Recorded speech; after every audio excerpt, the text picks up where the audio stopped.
All right. Well, first off, I want to say thank you very much for taking the time to do this today. Very much Absolutely. appreciate it. And if you would just start by introducing yourself and what you do. So I'm Thierry Klein. I'm president of Bell Labs Solutions Research at Nokia Bell Labs. And Bell Labs is the research part of Nokia. Perfect. Thank you. So we're just going to go ahead and get right into it. So Micronova is capable of hopping many kilometers away from the Nova C lander, including into permanently shadowed craters. What challenges did you face in achieving that kind of range on the moon? Were there any special considerations needed to account for the terrain at the lunar South Pole? Yeah, so the coverage or the range you can get on a cellular network really depend on a number of factors. One is the transmit power of your equipment, the antenna design, the antenna height, which you deploy your antenna, and then of course the terrain and any obstructions and so forth you have. So we've really designed this network for multi-kilometer range, and we've tested that in basically the configuration on the moon. We've tested that in our labs, but also we did a full mission emulation in Colorado, and we've verified that we can go that far, actually beyond the several kilometers that are expected as far as the ConOps of the mission are concerned.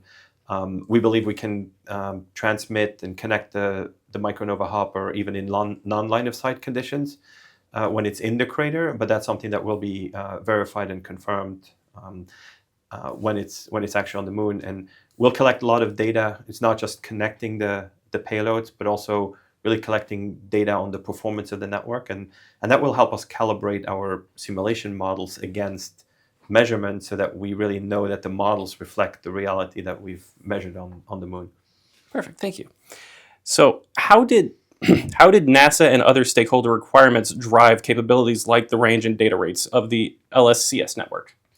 I think the capabilities of the network are actually beyond what we need for this mission. I think the requirements from the mission and from NASA and Intuitive Machines have driven more the size, weight, power optimization, the integration of a lot of the cellular network functionalities into a very compact form factor.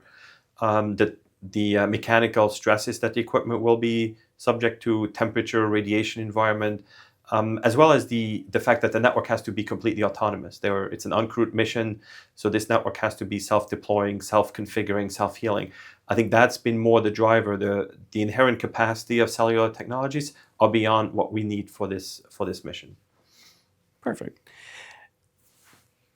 How do the capabilities of the version flown on IM-2 compare to networks for future Artemis missions? Is the current model flight-like in that regard, or are there other upgrades planned?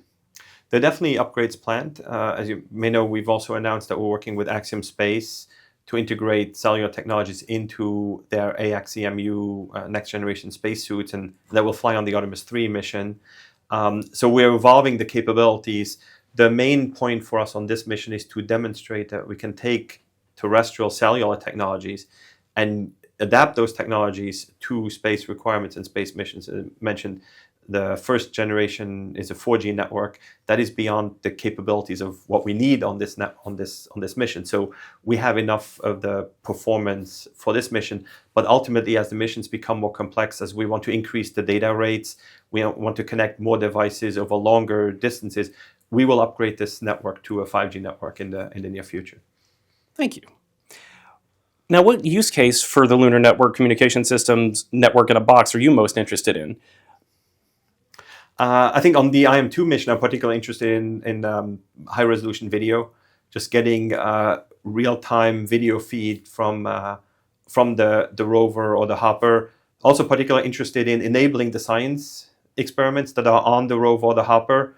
The data rates and the amount of data they send might not be that large, but it's really exciting to say that the result of the experiments and the sensors that are on the different payloads, we on Earth will see that data and the results of those experiments because the data goes over our network. So it's quite exciting to feel like, even though for us it's just transmitting data, just quote unquote, but what that data represents in terms of the science and the exploration on the moon is quite exciting. That those experiments will be successful because there is an underlying network that allows us to connect that data.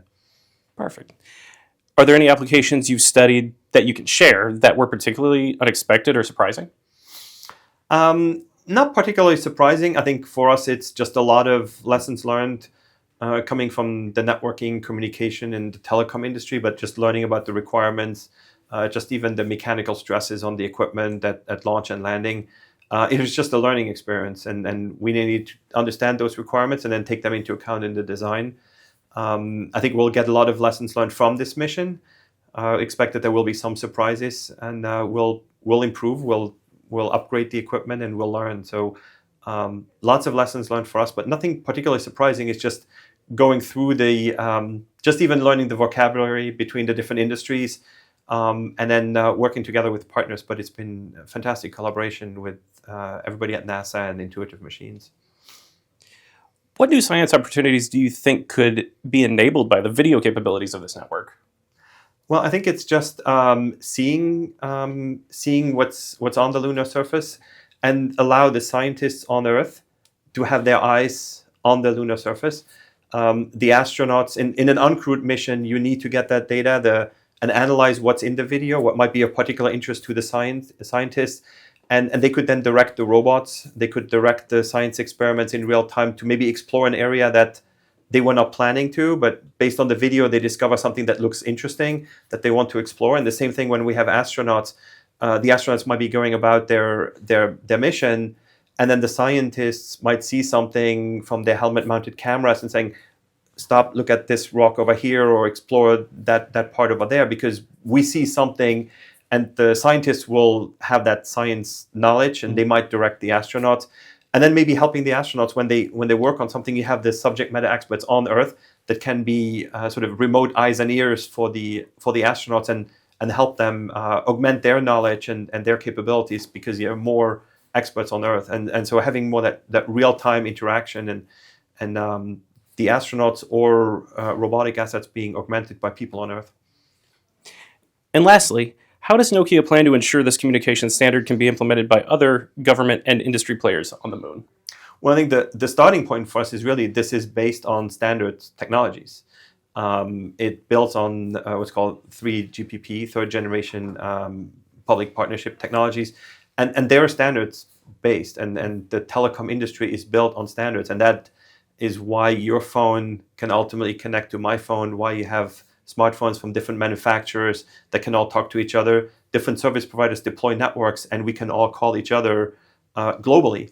And so the fact that the technology is built on global standards ensures interoperability and ensures backward compatibility as the capabilities evolve. Perfect. And just one last thing I had come to mind. Obviously, this is a much larger step to, a step to a much larger grand picture with Artemis. What does it mean to you personally that that you and Nokia are being able to play a part in this? Well, I don't think I can be an astronaut personally. I don't think I would manage the training. But being able to use what we do every day and use that technology to help support the missions into space, support U.S. leadership in space, and ultimately use our technology to help astronauts. What they do is incredibly dangerous, incredibly brave missions that I don't think I could do. But if what we do every day can help support them, I think it's beyond the technology. It's personally gratifying to support them in their dangerous missions, especially if you feel like you don't have the courage to do it yourself. Thank you so much for your time. Absolutely. Thank you. Very much appreciate it.